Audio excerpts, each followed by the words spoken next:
The topics and opinions expressed on the following show are solely those of the hosts and their guests and not those of W4WN Radio, its employees, or affiliates. We make no recommendations or endorsements for radio show programs, services, or products mentioned on air or on our web. No liability, explicit or implied, shall be extended to W4WN Radio, its employees, or affiliates. Any questions or comments should be directed to those show hosts. Thank you for choosing W4WN Radio. Books, beauty products, science, fashion, and glam talk. From Bollywood to Hollywood, it's Dr.Afshan Hashmi's radio show every Wednesday at 6 p.m. Eastern Time, right here on W4WN Radio, the Women for Women Network. And here's your host, international speaker, educator, award-winning entrepreneur, and best-selling author, Dr. Afshan Hashmi.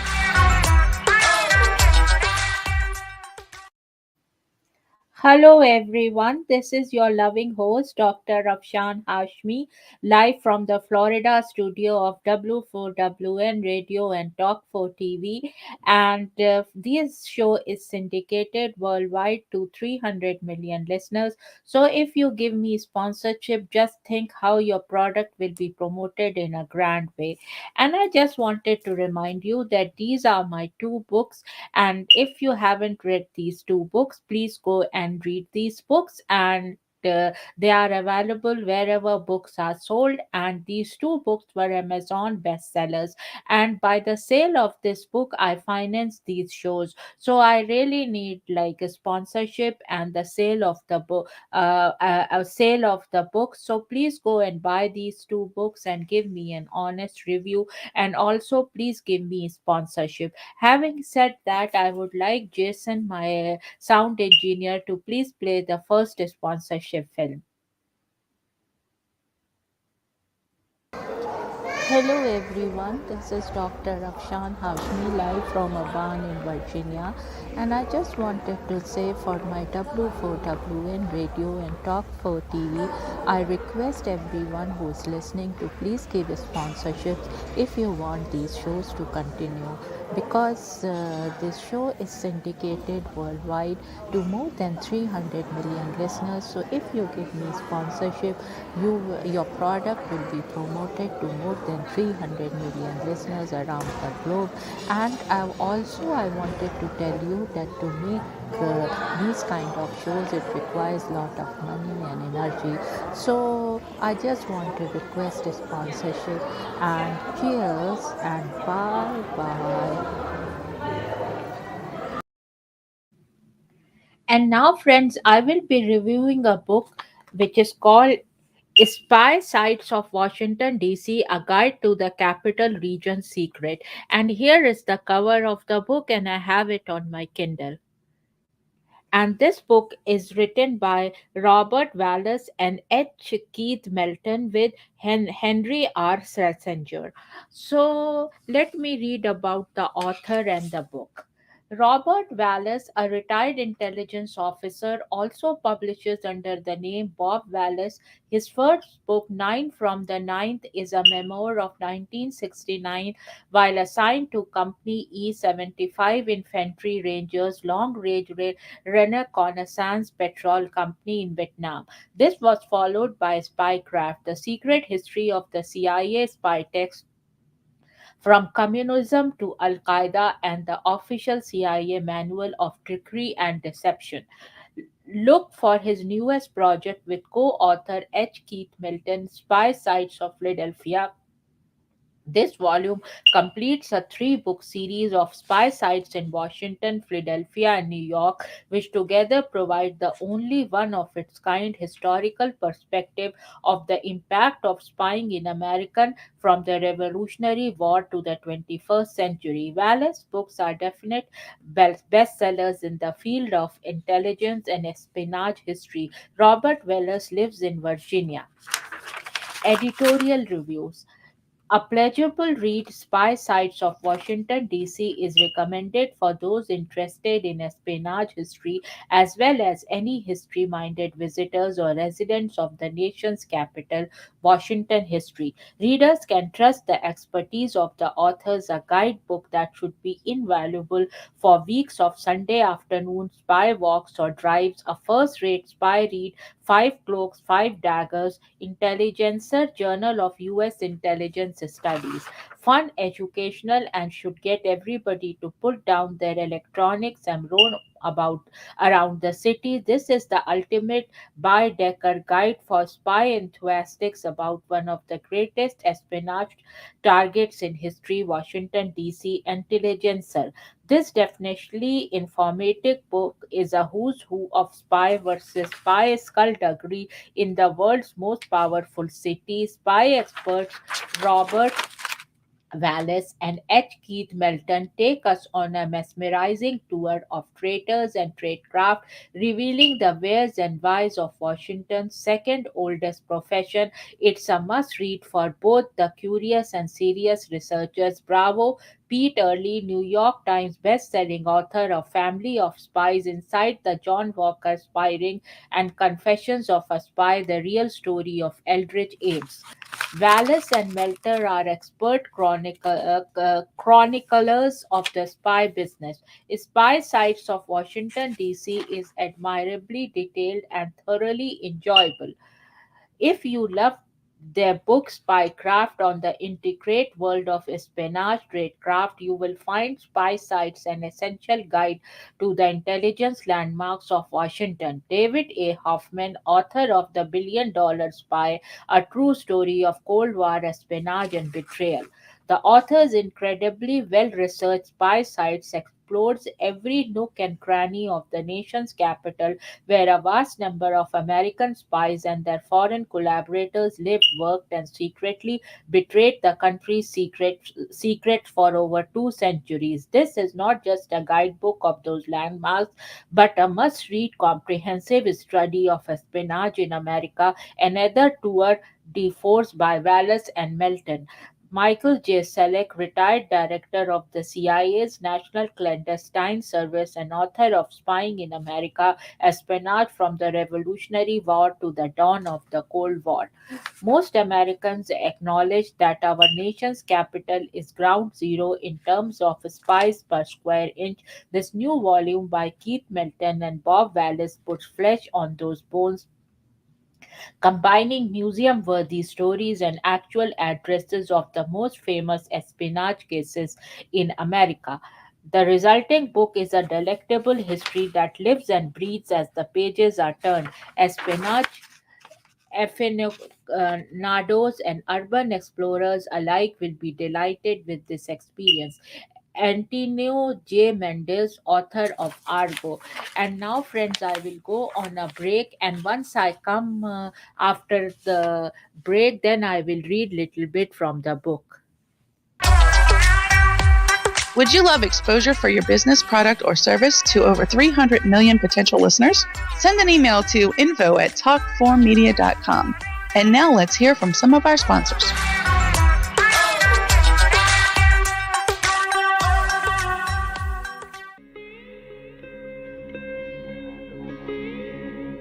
Chapter 2, How Jugaad Leads to Multi-Sector Success Stories in India, including definitions of the Jugaad Management Principle business model. Of the book, The Modern Mughal Mentality, New Strategies to Succeed in India and the Global Marketplace. Inspiration. True Jugaad is an inspiration on how to create products using technology that meet the price-value equation. According to a Harvard Business Review article featuring expert Prahlad and Mashelkar, most innovation programs are built on the assumptions of affluence and abundance. We see the rich and the young in both the developed and the developing countries demanding environmental friendly products and services. space. They also believe that affordability and sustainability are crucial to driving successful business today. New technologies and radical business models are important not only to penetrate mass markets in India but in the entire world. By reconfiguring all areas of the business structure, they will full.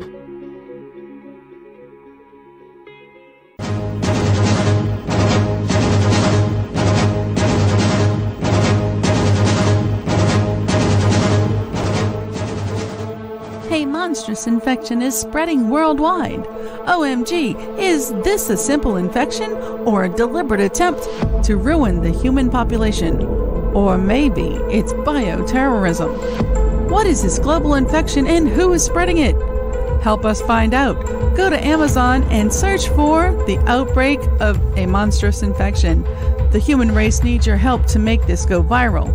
Go to Amazon.com and read The Outbreak of a Monstrous Infection to find out what happens next. Go now! The world is depending on you.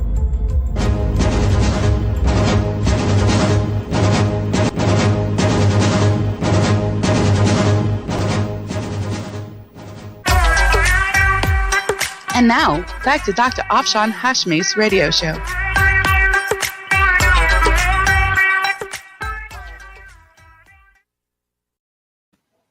So, friends, the book I'm going to review in today's show and reading about is this one here.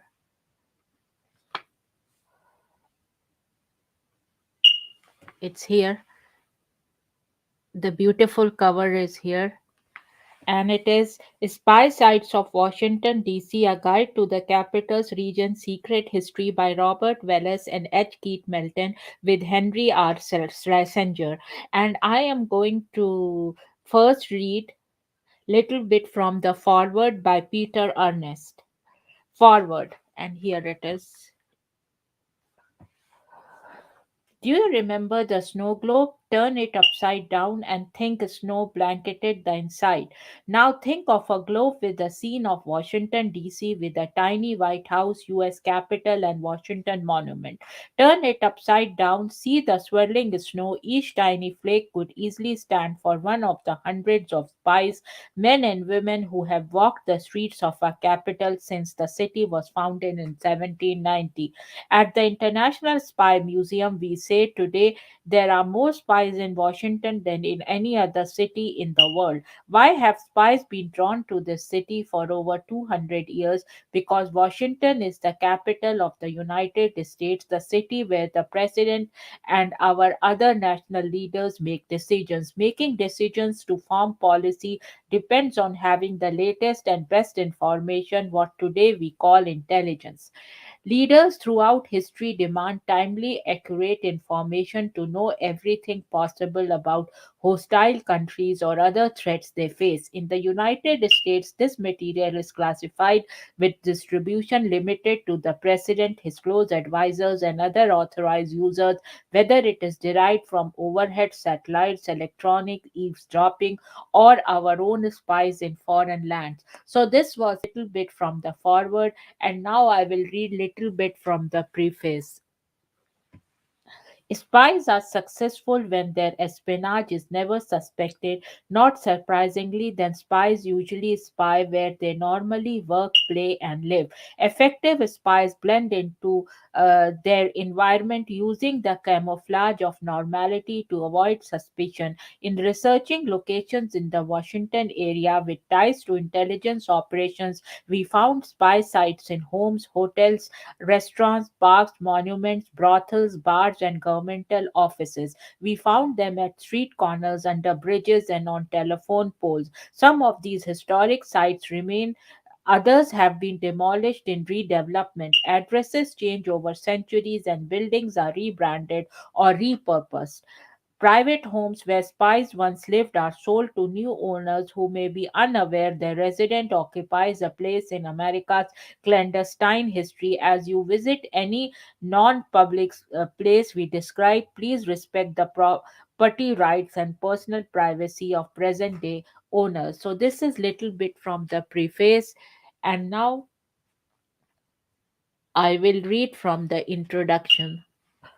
Washington, D.C. stands apart from the world's great capital cities. It rose neither out of a center of commerce nor a seat of monarchy, and as envisioned by the founding fathers, America's capital is not part of any state in the Union. Created by legislation known as the Residence Act of 1790, officially titled an act for establishing the temporary and permanent seat of the government of the United States, the location itself was a compromise between seemingly implacable political adversaries Alexander Hamilton and Thomas Jefferson in exchange for adopting Hamilton's plan for the federal government to pay the state's war debts. Jefferson saw his wish fulfilled that the nation's capital be located in the south. I proposed to him, Hamilton, however, to dine with me the next day, and I would invite another friend or two, bring them into conference together, Jefferson later wrote, and I thought it impossible that reasonable men consulting together coolly could fail by some mutual sacrifice of opinion to form a compromise which was to save the Union. In this sense, locating Washington on the Potomac resolved one of America's first political budget battles. So, this was little bit from the introduction, and now, friends, I will read from the chapters. A new capital for espionage, 1790 to 1860. Well known stories about the course of Nathan Hale and duplicity of Benedict Arvin only hit at the role espionage played in America's Revolutionary War. Founding fathers such as George Washington, Alexander Hamilton, John Jay, and Benjamin Franklin all involved themselves with clandestine operations to advance the cause of independence. These 18th century American patriots employed secret agents, couriers, spy rings, and propagandists to advance their cause. Code names, aliases, secret writing, disguises, and ciphers were just as essential to 19th century tradecraft as they are to contemporary intelligence operations. So, this was from this chapter. This is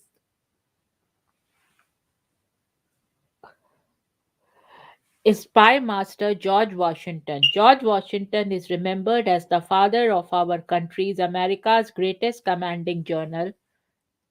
I'm reading from here. During the Revolutionary War and the nation's first president, Henry Light Horse Harry Lee, father of Confederate General Robert E. Lee, in his December 1799 eulogy, remembered Washington as first in war, first in peace, and first in the hearts of his countrymen. Washington was also America's first spymaster, overseeing operations extending from colonial battlefields to European capitals. He had learned the consequences of faulty intelligence early in his career, serving as a young officer under British General Edward Braddock during the French and Indian War. Washington experienced the disastrous 1755 battle near Fort Degues on the site of what is now Pittsburgh, and is reported to have carried the mortally wounded general off the battlefield. The battle's outcome, according to some historians, was largely decided by lack of reliable intelligence. Now, friends, I will go on a break, and then when I come back, I will read. Would you love exposure for your business, product, or service to over 300 million potential listeners? Send an email to info@talkformedia.com. And now let's hear from some of our sponsors.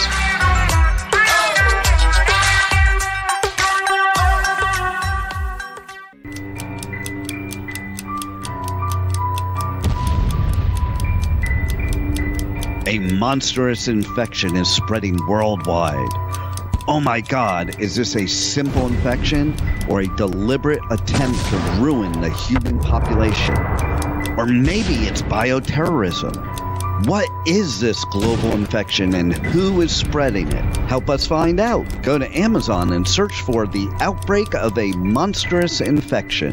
The human race needs your help to make this go viral. Go to Amazon.com and read The Outbreak of a Monstrous Infection to find out what happens next. Go now. The world is depending on you.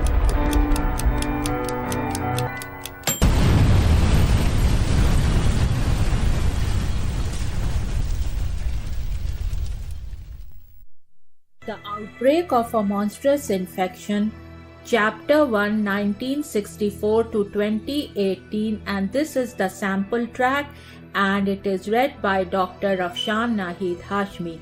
In a sprawling bungalow in Potomac, Maryland, USA, lived Dr. Honey Singh, a board-certified internal medicine and family practice physician, along with his beautiful wife, Baby Singh. Baby Singh was a fashionista and was funding women's causes through her Honey Babe Foundation.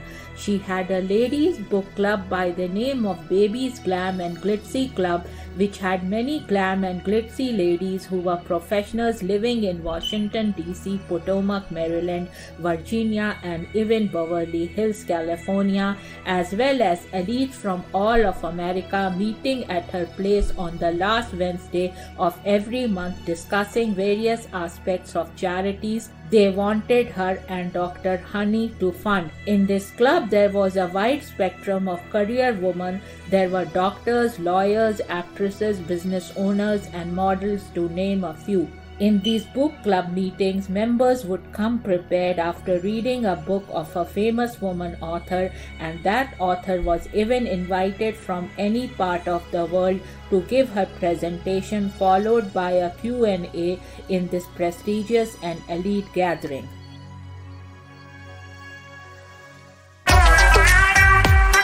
And now, back to Dr. Afshan Hashmi's radio show.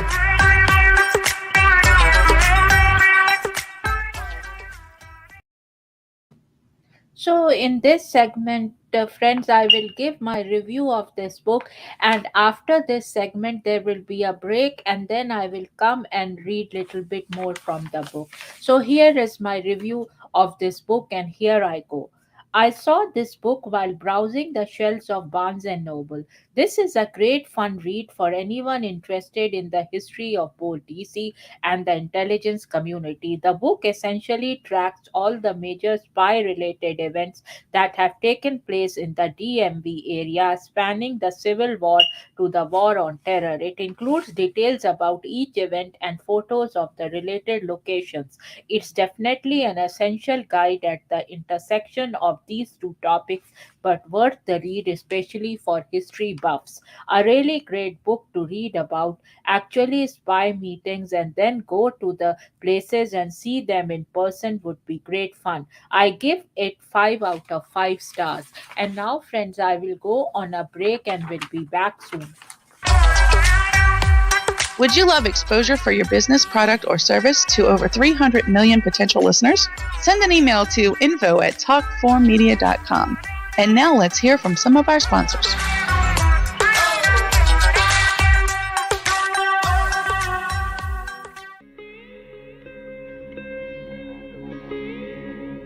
Chapter 2, How Jugaad Leads to Multi-Sector Success Stories in India, including definitions of the Jugaad Management Principle business model. Of the book, The Modern Mughal Mentality, New Strategies to Succeed in India and the Global Marketplace. Inspiration. True Jugaad is an inspiration on how to create products using technology that meet the price-value equation. According to a Harvard Business Review article featuring expert Prahlad and Mashelkar, most innovation programs are built on the assumptions of affluence and abundance. We see the rich and the young in both the developed and the developing countries demanding environmental friendly products and services. They also believe that affordability and sustainability are crucial to driving successful business today. New technologies and radical business models are important not only to penetrate mass markets in India but in the entire world. By reconfiguring all areas of the business structure, they will hold.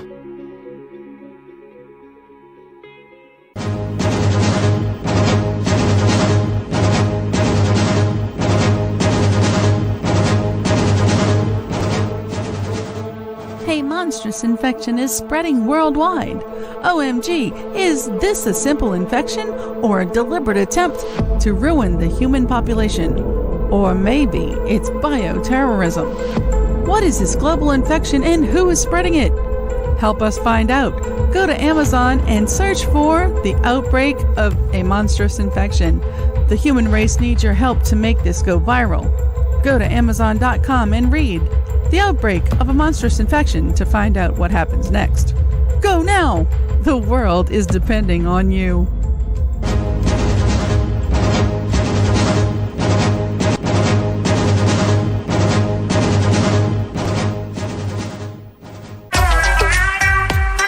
And now, back to Dr. Afshan Hashmi's radio show.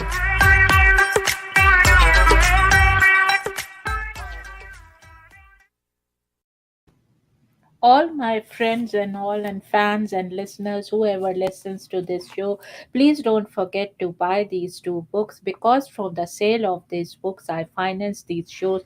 And to make these kind of shows, it requires a lot of money and energy.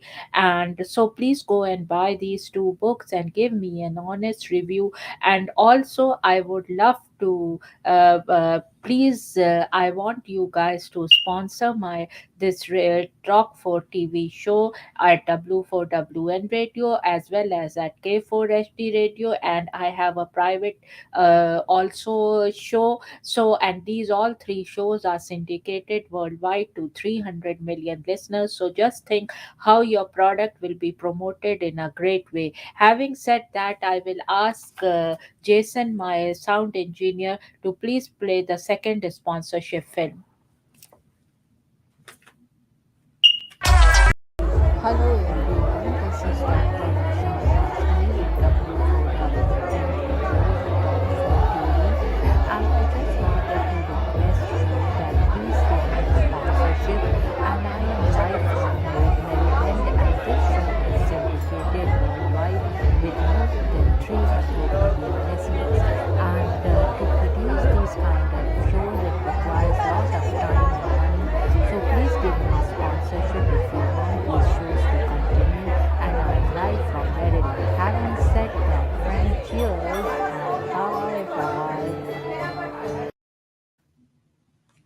And here is, now I'm going back and reading from the book. So here's is this beautiful photograph, and I will tell you what this photograph is. Located within the Fort Washington National Park, Warburton Manor was the home of Thomas Edward Digges, who spied in Europe at the behest of Benjamin Franklin. So here is this beautiful photograph. And then, friends, now I am starting to read from the book. Arriving in England around 1774, Dix became known as the handsome American and quickly set about making a splash in London's lively social scene. Covertly, he was given several sensitive missions by Benjamin Franklin, operating under a series of cover names including Pierre J. Duval and Pierre G.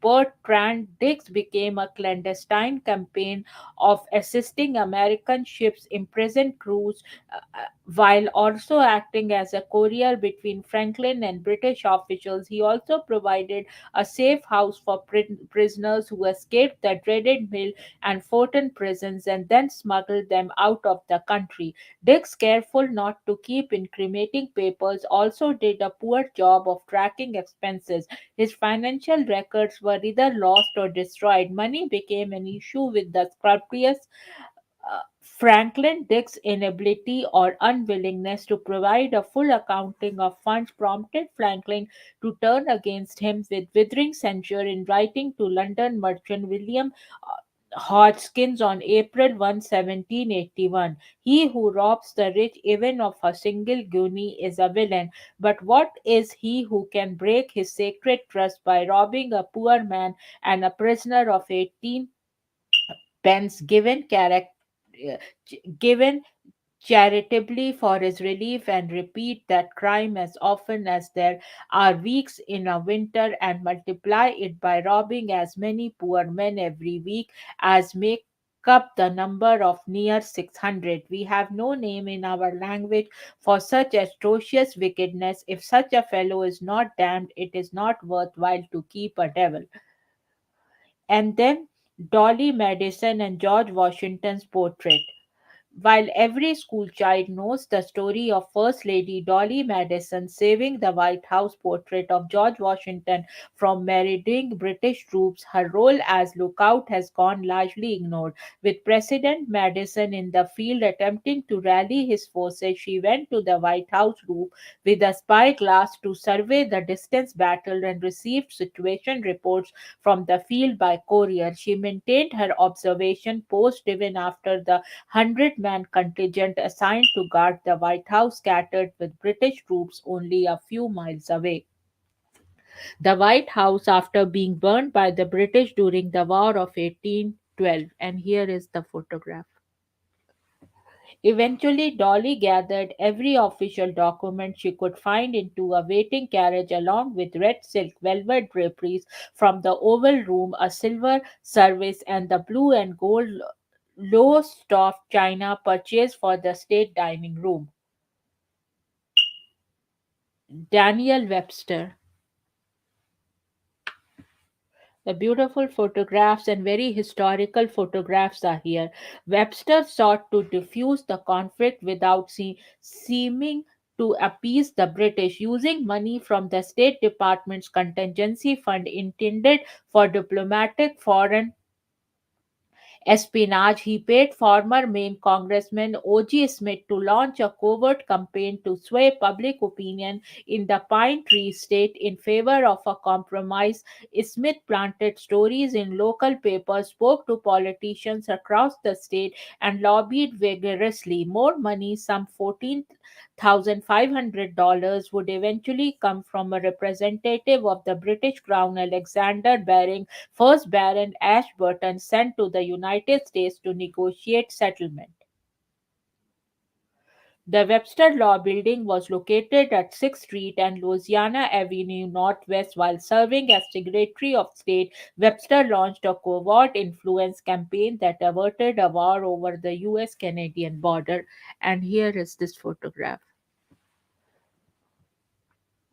When opened in the 1800s, St. Elizabeth Hospital was a model for humane treatment of the mentally ill. Today, its campus is the home of the Department of Homeland Security.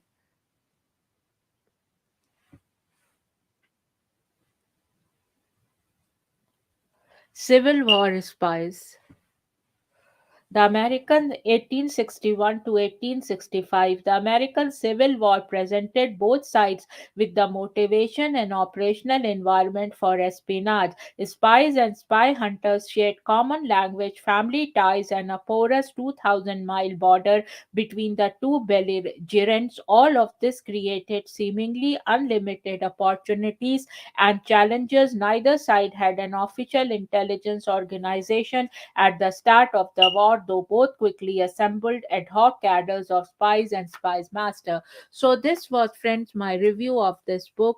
And if you want that I should do review of your book, please contact me at Afshan at drafshanhashmi.com. And I have done reviews of thousands of books, and this book I liked, and this was not a sponsored a book review. It was just the book I like. Which books I like, I just read it, and if I like it, I would do a review on this show. But I also do sponsored book reviews, and you can write to me, as I said, on Afshan at drafshanhashmi.com, and I have reviewed thousands of books, and I will give you a honest review, whether it is a sponsored review or whether it is a book which I like.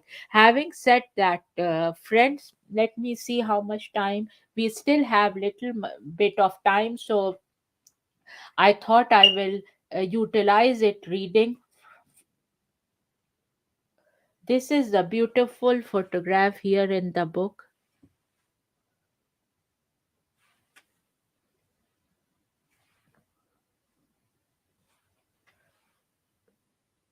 And this photograph is the original F Street NW site of the Signal Corps headquarters, is now part of the Georgetown University Law Center. So this is it. And I just wanted to remind you again that please go and buy these two books and give me an honest review. And these two books were Amazon bestsellers. And the first one is a business book where I conceptualize Jugaad as thinking outside the box. And there is a Jugaad management principle business model. If you employ that business model, you'll have a very successful business. And this book is written in a very conversational manner, so everybody likes it, and it is like in case study format but written in a very story like manner. And then this one, the outbreak of a monstrous infection, came in 2019 when there was no trace of coronavirus, and in a very unique and cozy mystery story, it tells about bioterrorism by a unique virus. And so please go and buy these two books and give me an honest review, because as I said, earlier, to the sale of these books I finance my these shows, and to prepare these kind of shows it requires lot of money and energy. And also please give me sponsorship for these shows, as well as for my W4WN show, as well as K4HD radio show, and one my private StreamYard show. Having said that, friend, now I will sign off from this episode and see you tomorrow in my K4HD radio and Talk 4 TV. And tomorrow I'm also going to review a very nice makeup book. And so please come and listen to that. And tomorrow's show will be on K4HD radio and Talk 4 TV, and it will be from 6 p.m. US Eastern Time to 7 p.m. US Eastern Time. And I will see you also on next Wednesday and every Wednesday from 7 p.m. US Eastern Time to 8 p.m. US Eastern Time on W4WN Radio and Talk 4 TV, and every Thursday at from 6 p.m. to 7 p.m. US Eastern Time on K4HD, which is Hollywood Radio, and also Talk 4 TV. Cheers and bye bye. You have been listening to Dr. Afshan Hashmi's radio show on W4WN Radio, the Women for Women Network. Tune in live right here every Wednesday at 6 p.m. Eastern Time. Would you love exposure for your business, product, or service to over 300 million potential listeners? Send an email at info@talk4media.com. And remember, if you missed any part of this show or want to hear it again, find our featured show on iHeartRadio, where all past episodes are available on demand 24/7. See you next Wednesday at 6 p.m. Eastern Time.